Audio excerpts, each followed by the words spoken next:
찬송가 407장 부르면서 주일 예배 드리겠습니다. 구주와 함께 나 죽었으니 구주와 함께 나 살았도다. 영광의 그날에 이르도록 언제나 주만 바라봅니다. 언제나 주는 날 사랑하사 언제나 새 생명 주시나니 영광의 그날에 이르도록 언제나 주만 바라봅니다.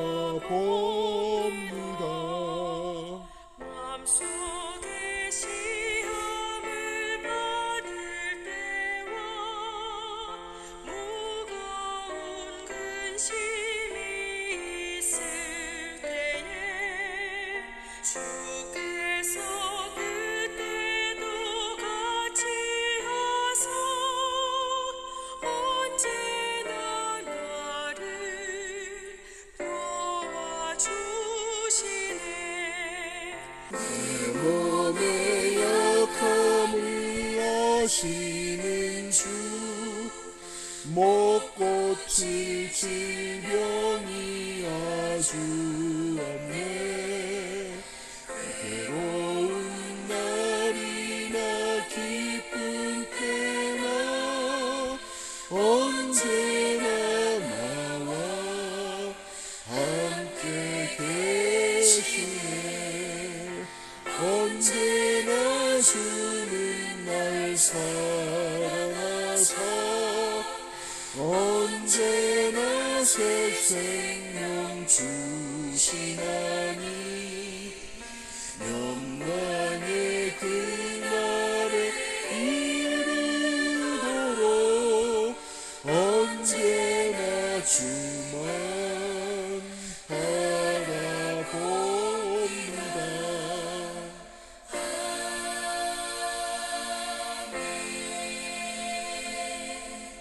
하나님이 오늘 우리에게 주신 말씀 마가복음 1장 32절에서부터 39절에 있는 말씀입니다. 저물어 해질 때 모든 병자와 귀신 들린 자를 예수께 데려오니 온 동네가 그 문 앞에 모였더라. 예수께서 각종 병이 든 많은 사람을 고치시며 많은 귀신을 내쫓으시되 귀신이 자기를 알므로 그 말하는 것을 허락하지 아니하시니라. 새벽 아직도 밝기 전에 예수께서 일어나 나가 한적한 곳으로 가사 거기서 기도하시더니 시몬과 및 그와 함께 있는 자들이 예수의 뒤를 따라가 만나서 이르되 모든 사람이 주를 찾나이다. 이르시되 우리가 다른 가까운 마을들로 가자. 거기서도 전도하리니 내가 이를 위하여 왔노라 하시고 이에 온 갈릴리에 다니시며 그들의 여러 회당에서 전도하시고 또 귀신들을 내쫓으시더라. 아멘. 마가복음 1장 32절부터 이어가겠습니다. 우리는 마가복음을 보면서 중요한 개념을 가지고 말씀을 지금 접근해 가고 있죠. 그 개념은 하나님의 나라입니다. 하나님의 나라는 예수님이 갈릴리 지역에 하나님의 복음을 전파하기 시작하면서 이 개념을 드러냈습니다. 갈릴리에 들어가셔서 하나님의 복음을 전파하시는데 하나님의 나라가 가까이 왔으니 회개하고 이 복음을 믿으라 이렇게 말씀하셨지요. 당시 복음이란 황제의 말만이 복음이었습니다. 좋은 소식이었죠. 그 밖에는 누구의 말도 복음이라는 단어조차도 써서는 안 되었습니다. 하지만 예수님께서 친히 황제가 말하는 이 말은 잠시 주는 기쁨일 수 있겠지만 진정한 기쁨, 좋은 소식은 하나님이 주시는 것이라는 것을 분명하게 드러내고 있습니다. 그래서 갈릴리 지역에서 공생애를 시작하시면서 친히 하나님의 복음이란 하나님의 나라에 대한 말씀이라는 것을 드러내시죠. 기억나시죠? 이 하나님의 나라는 그래서 땅의 나라와는 전혀 반대되는 개념이죠. 땅의 나라는 죄에 속한 나라지요. 그 땅의 나라는 힘 있는 사람들이 다스리죠. 힘으로 누르고 힘으로 지배하죠. 강한 자가 약한 자를. 그러나 하나님의 나라는 하나님의 통치 원리에 의해서 다스려가는 것입니다. 즉 하늘의 나라는 영원히 없어지지 않는 강하고 견고하게 설 그 나라를 보여주고 있는 거죠. 여러분, 이 하나님의 나라를 누구를 위해서 예수님이 먼저 전파하고 있는 거죠? 당시 기독교인들이 갑자기 들여닥친 핍박, 환난으로 인해서 정말 하나님이 살아계시는가? 하나님이 살아계시다면 왜 이런 핍박당한 우리를 내버려 두시는가? 그들의 이 아픔과 고민을 막아는 이 하나님의 나라 개념으로 그들을 위로하고 있는 거잖아요. 지난 시간 말씀을 다 드리지 못했던 내용을 조금 더 붙여본다면 회복입니다. 회복. 하나님의 나라는 물론 병을 고치는 것으로 각종 병자들이 예수님에게 찾아와서 예수님의 말씀을 듣고 병을 고쳐주는 사건이 하나님의 나라의 시작임에는 틀림이 없습니다. 지난 시간에도 말씀을 드렸듯이 하나님의 나라의 우선된 첫 번째 시작은 말씀이라고 말씀드렸죠. 말씀. 회당에 들어가셔서도 하나님의 나라를 전파하실 때 말씀이 먼저였어요. 말씀. 우리가 교회 안에서, 지금으로 말하면 그 회당이 교회죠. 교회 안에서 전도도 필요하고 교육도 필요하고 구제도 필요하고 봉사도 필요하고 친교도 물론 필요합니다. 그러나 이 모든 것에 우선되는 것은 말씀이에요. 말씀.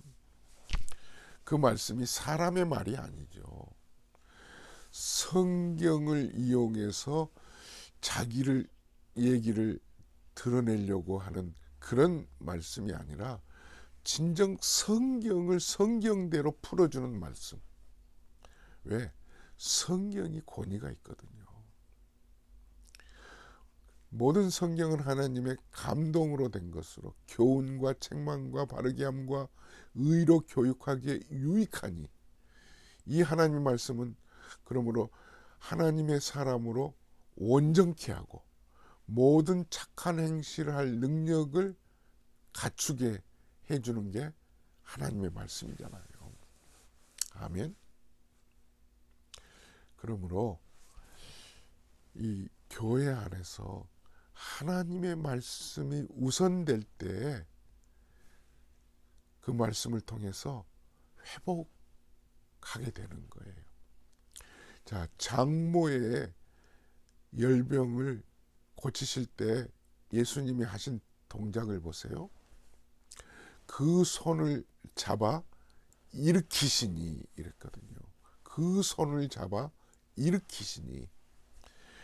회복의 절정은 그 손을 잡아 일으키시는 거예요. 그러니까 오랫동안 누워 있었잖아요. 그 열병의 그 내용이 무슨 큰 중병을 알아서 열이 올랐다 내려갔다 하는 그 중병일 수도 있겠고요. 또 갑자기 자기의 사위가 예수님 만남으로 인하여 그동안 가지고 있었던 생활 양식 고기잡이를 내팽개치고 그냥 그 예수님 따라서 집 나가서 다른 직업을 갖게 된다는 그 얘기를 듣고는 어찌할꼬 소가리를 하고 있는 그 장모였을 수 있어요.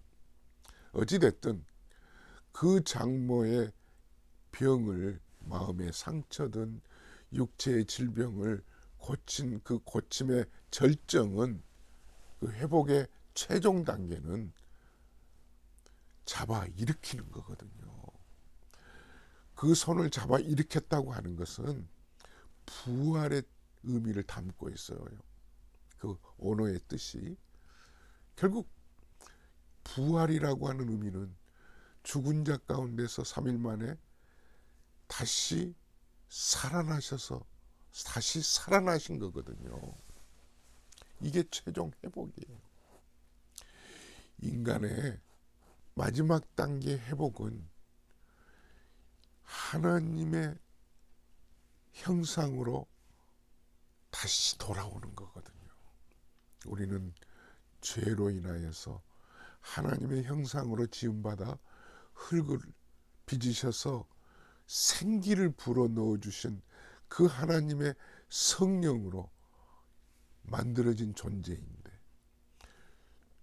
우리는 죄로 인하여서 하나님의 형상이 깨진 거거든요. 하나님과의 관계가 깨진 것이 우리 인간의 모습이잖아요. 이 깨진 관계를 그 손을 잡아 일으켜 세워주심으로 인하여서 완전한 회복이 이루어진 거예요. 이게 치유입니다. 주님의 치유. 이 회복이 이루어지니까 어떻게 이 장모가 바뀌어요? 그들에게 수종들더라 그랬습니다. 여기서 수종들더라 이 말은 디큰이라고 하는, 집사라고 하는 단어가 거기서 나왔는데요. 디아코니아, 섬긴다는 거예요. 누구에게? 그들에게. 그동안에는 불편한 관계에 있었던 대상이 아마 사위일 수도 있고 주변 사람과의 깨진 관계일 수도 있었을 거예요. 그러나 이 모든 멀어진 관계, 깨진 관계가 다 회복된 거예요. 깨진 관계가 다 회복됨으로 인하여서 누구에게든지 다가가게 되고 수종들게 되는, 이게 바른 회복이고 온전한 회복이죠. 지난 시간 여기까지 말씀을 나누었습니다. 저물어 해질 때 온 동네가 예수님이 머물고 있는 이 집 앞에, 이 베드로의 집 앞에 모여들었다고 기록하고 있잖아요. 그렇다면 이 저물어 해질 때 이 시간은 안식일이 끝나는 시간이에요. 무슨 시간이라고요? 안식일이 끝나는 시간. 그러니까 안식일이 끝날 때를 기다렸다가 사람들이 움직이기 시작한 거죠. 안식일에는 아무것도 할 수 없기 때문에 무슨 일을 했다가는 큰일 나죠. 그런데 예수님은 안식일이 시작되는 그때 회당에 들어가신 거잖아요. 예수님은 잘못된 안식일의 규범을 스스로 무너뜨리기 시작하신 거죠. 사실 안식일은 풍성한 은혜가 있고 찬송이 있어야 되고 하나님의 은혜를 드러내는 게 진정한 안식일의 참뜻 아니겠습니까? 그런데 오랫동안 내려온 그런 잘못된 역사로 인하여서 마치 족쇄처럼 뭐 613가지의 법규가 있다나요? 이것도 하면 안 되고 저것도 하면 안 되고, 안식일이 완전히 사람들의 바른 신앙생활, 하나님과의 관계를 무너뜨리고 완전히 벌려놓게 되는 거죠. 이걸 예수님이 회당에 들어가셔서 말씀을 가르침으로 인하여 이전에 들어보지 못했던 참 은혜로운 교훈의 말씀을 들었다고 하잖아요. 이게 예수님이 바른 안식일의 개념을 시작하고 계신 거죠.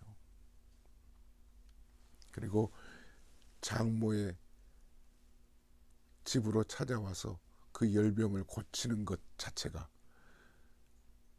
당시 율법으로 보면, 그들이 말하고 있는 안식일 규범으로는 예수님이 크게 잘못하신 건데, 예수님은 진정 안식일의 주인이 누구인가를 보여주고 있는 거죠. 사랑하는 여러분, 안식일은, 진정한 안식일은 하나님의 살아계심을 드러내고 하나님의 말씀이 증거되어야 되고, 그래서 놀라운 이전에 들어보지 못했던 말씀으로 우리에게 들려져야 하는 게 안식일, 바른 안식일의 의미잖아요. 그리고 병든 자들이, 귀신 들린 자가 쫓김을 당하는, 그래서 진정한 인간의 바른 회복이 보여지는, 참 죽은 자 가운데서 3일 만에 살아나신 그 에게이로, 부활로 인하여서 하나님을 수종드는 그런 자리까지 나아가는 참 인간의 회복, 이게 안식일에 드러나야 할 하나님의 나라잖아요. 그런데 그 유대인들은 조금 더 움직일 수가 없으니까 기다렸다가 해질 무렵에 예수님이 머물고 있는 이 동네, 그 집 앞에 온 동네가 찾아온 거예요. 온 동네가. 사실 해가 지는 거는요, 인간에게 있어서는요, 어두움이고 모든 게 끝나는 시간이잖아요. 그죠? 그런데 하나님은요, 그때가 시작하는 시간이에요. 창세기, 하나님이 천지를 창조하실 때 첫째 날 시작이 언제인 줄 아세요? 아침이 되고 저녁이 되니 이게 첫째 날이더라, 이렇게 말씀 안 하셨어요. 잘 보세요, 성경을. 저녁이 되고 아침이 되니 첫째 날이더라. 자, 창세기 1장 5절을 제가 읽겠습니다. 하나님이 빛을 낮이라 부르시고 어둠을 밤이라 부르시느니라. 저녁이 되고 아침이 되니 이는 첫째 날이니라. 빛을 낮이라 부르시고 어둠을 밤이라 부르시니 저녁이 되고 아침이 되니 첫째 날이니라. 유대인들에게 있어서 하루는 저녁부터 아침까지입니다. 아침부터 저녁이 아니고요. 그러니까 우리 인간에게 있어서 어두움은 우리는 손 놓는 시간이에요. 하던 일도 멈추는 시간이에요. 이제는 아무것도 할 수 없는 시간이죠. 그러나 하나님은 바로 그때 일을 시작하는 시간이에요. 여러분, 예수님은 인간의 이 세상에 마치 말라기에 구약의 말라기처럼 이제는 완전히 메시아가 오실 것을 더 이상 기다릴 수가 없구나. 암흑기처럼 어둠의 시간이었는데 그때 하나님이 메시아 예수님을 보내주셨잖아요. 예수님을 가리켜서 세례 요한은 보라 세상 죄를 지고 가는 하나님의 어린 양이로다. 양은 제물로 씌어지는 게 양이잖아요. 우리의 죄값을 위해서 친히 십자가로 우리의 죄의 대속을 위해서 제물 되어 주실 분이 예수님이시거든요. 그분이 온 동네가 이 베드로의 장모의 열병을 회복시키는 그 집 앞에 모여든 거예요.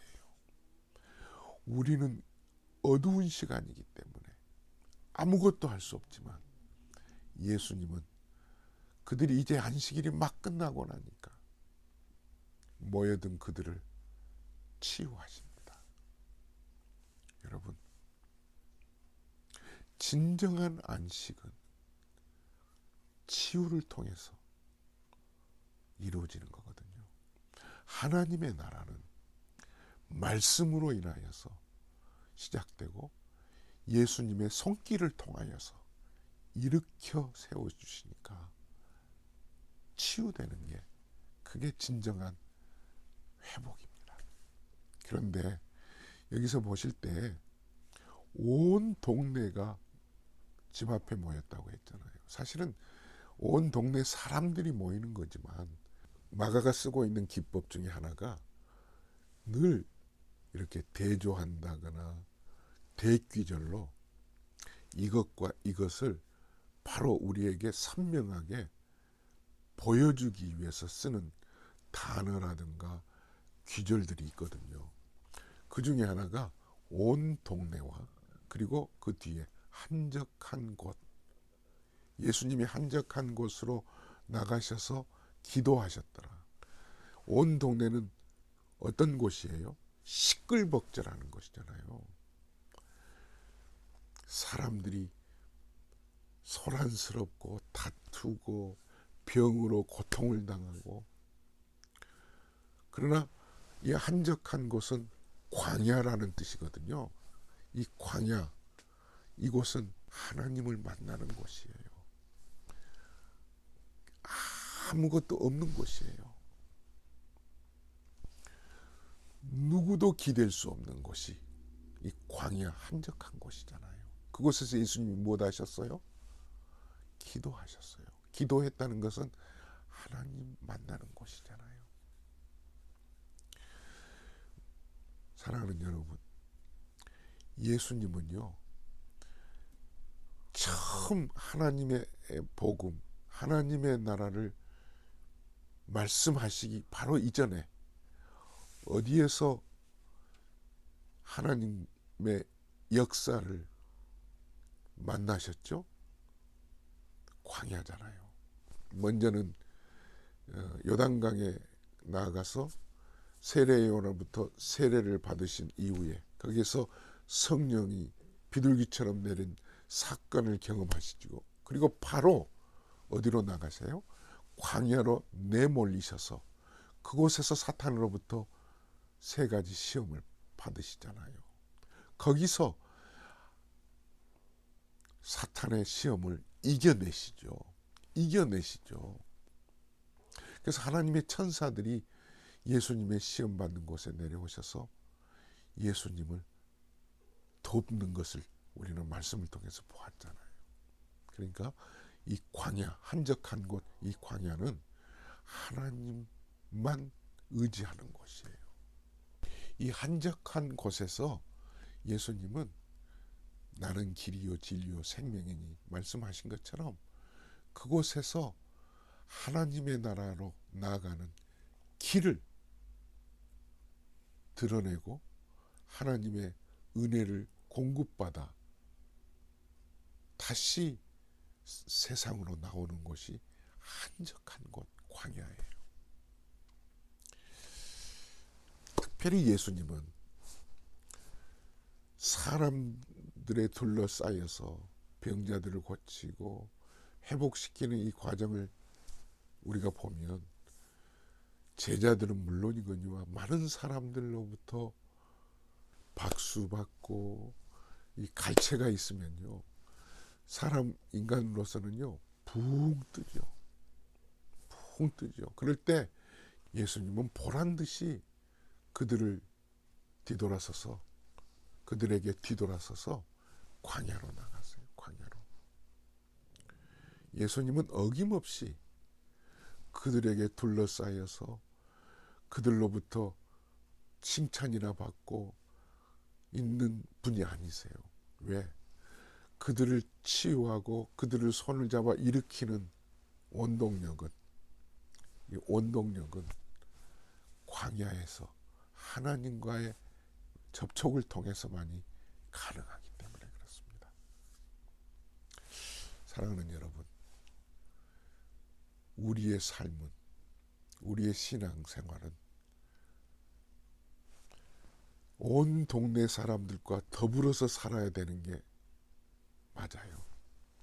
교회는 온 동네 사람들 속에 있는 것이 교회예요. 그 속에서 말씀이 살아있고 생명의 능력이 그곳에서 드러내고 병든 자들을 그 손을 잡아 일으켜 세우는 회복의 은혜와 축복이 동네 안에서 이루어지는 것은 분명해요. 하지만 그 동네에서 이루어져야 할 모든 이 기능은, 그 원동력은 어디에서 시작돼야 돼요? 광야에서 시작돼야 돼요.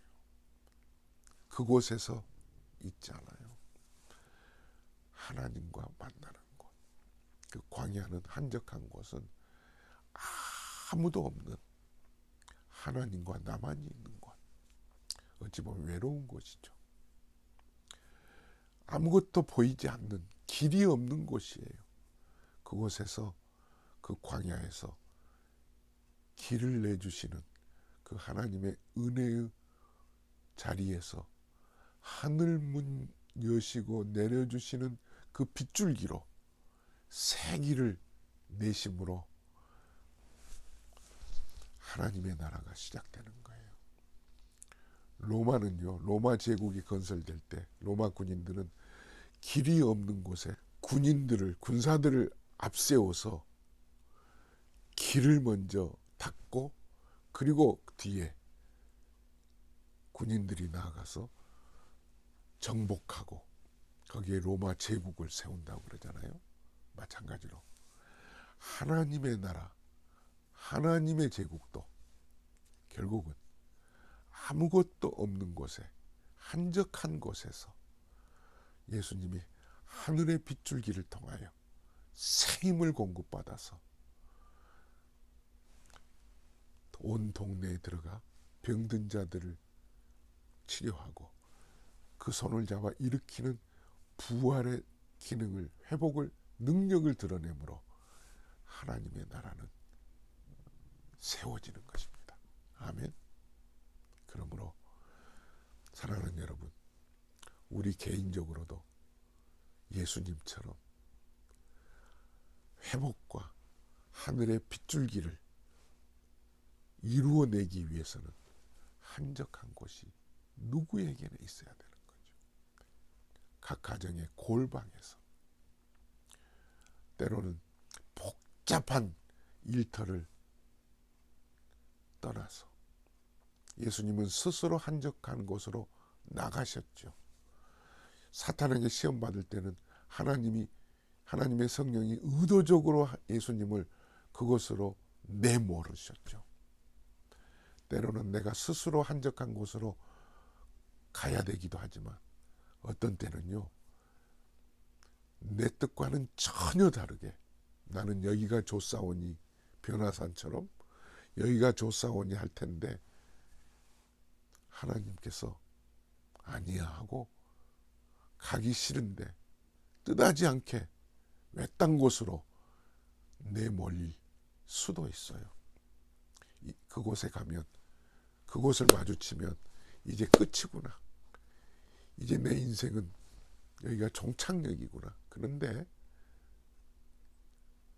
많은 위인들이, 많은 신앙의 선배들이, 그리고 우리들이 경험하기는 그곳이 끝인 줄 알았는데 그곳이 시작인 경우가 많아요. 내가 거기에 맞닥뜨리지 않았더라면, 그곳까지 가지 않았더라면 오늘의 나는 없습니다. 이런 분들 많잖아요.